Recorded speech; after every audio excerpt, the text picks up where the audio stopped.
Hello and welcome back. As you can see, it's a little bit different in that I'm in my bedroom, but doing something a little bit different for this video purely because the GoPro audio failed. So doing the voiceover like this. Got some notes. Let's get going. As you'll have seen in the last video, I built up a new bike. If you've not seen that, I'll put a link up here somewhere. Go watch that first, then come back to us. And of course you can probably guess what follows a bike build video, but a first ride.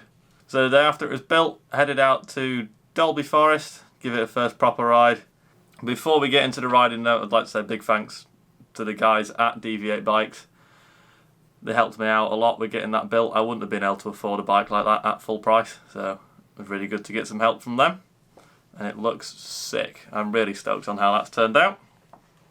You'll see in the footage from this, it was a pretty dank and gloomy day. Probably wouldn't have normally filmed the vlog in it because it was pretty dark the whole day. It never really got light, but it's only new bike day once, isn't it? So you've kind of got to, you'll see the GoPro's struggling quite a lot in places, so it's a bit shaky and a bit grainy, but we'll make do. Let's get into it then. First trail of the day. Starts off with all these pretty sweet corners. Ridden it a few times recently on the transition, but this first run down just on an unfamiliar bike, it's quite a lot bigger than the bike that was on previously.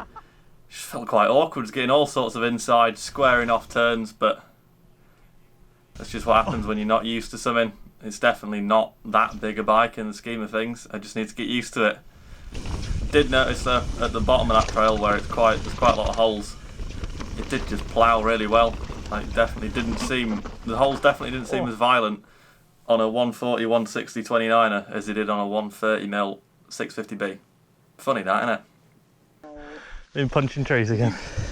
Look at the gouge of skin I've taken off. There you go, this in the vlog.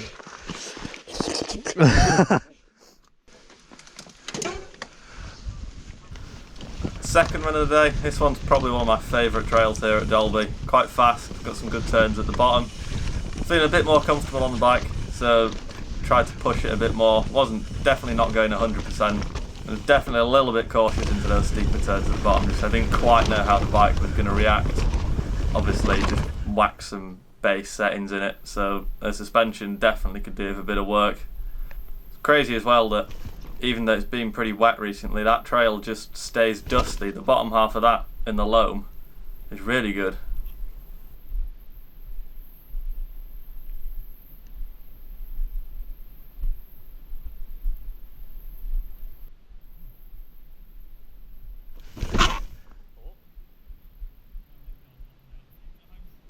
Next trail that starts just beside that one, again starts off pretty similar. Some flowy corners, a bit less gradient. Started to let it run here. Really fun on these turns, you can actually hit some of them really hard. I had Matt behind me, so that's a bit more of an incentive to try and go quickly.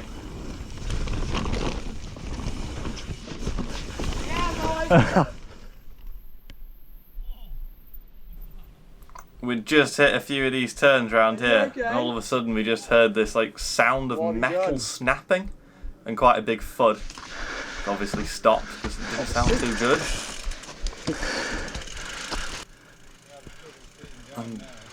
You alright? As we pushed back up the hill, we could just see Harry in a heap on the floor, which is a bit worrying. Thankfully, apart from a bit of a dead leg, he seemed like he was alright. Oh. His bike though, thankfully that took most of the brunt as opposed to him. It managed to shear the saddle off the top of the dropper, bent his bars. I think he found out he'd broken his shifter later on as well. There's We a definitely mark there, found some evidence of him clipping a stump on the exit of the left-hander before it. You reckon? I don't know. And his bike just went flying. Well, Obviously that meant that he was kind of a bit out of riding for the rest of the day, so him and Matt stayed and just sessioned a few things around that first area, and then me and Dave went off and explored a few more of the trails he'd not been before, so I giving him a bit of a tour.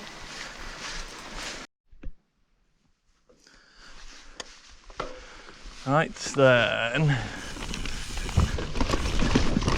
Get that up to speed. Done a few runs so far on a few of the trails. few runs in on the bike, the main thing that struck me about it is they're not the roughest trails there at Dalby. There's a few roots and the odd rock around, so it's not completely bike parky.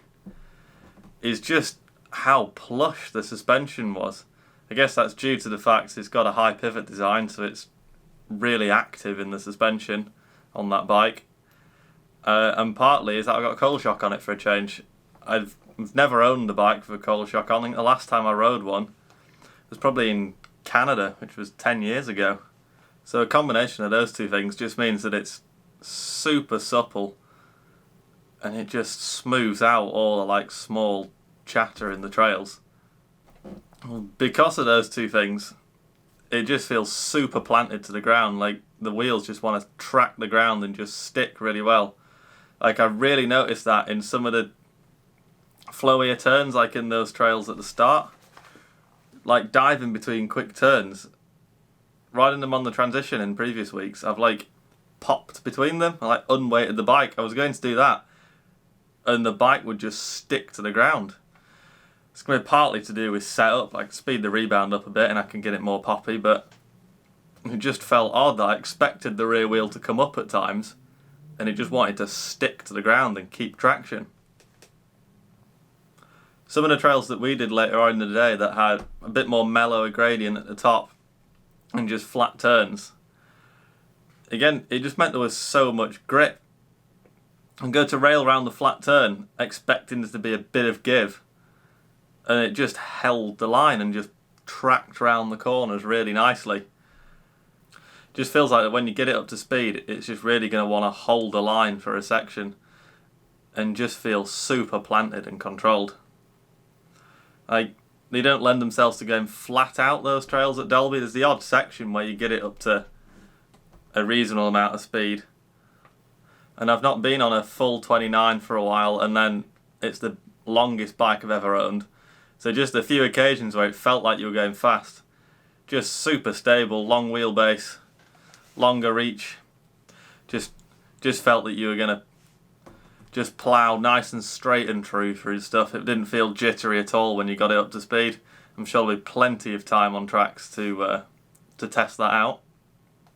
And I'm super excited to get that bike on some more rowdy terrain and really see what it can do. Obviously I've still got a lot of setup to do. It feels completely different to anything that I've ridden before. So definitely need a day out somewhere just smashing out some laps and seeing what I can figure out with it. All in all, it's a wicked bike and I'm excited to see what I can do with it.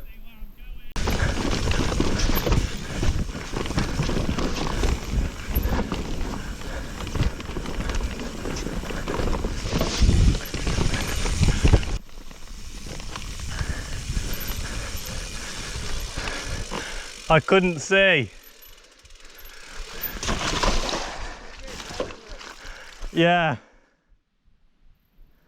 Thanks all for watching. If you enjoyed this video, give it a like, subscribe, even turn on notifications if you're really that way inclined. Hopefully I'll see you all in the next one. You'll want to stay tuned because we were in the lakes yesterday and there's going to be a banging vlog from that. See you all next time.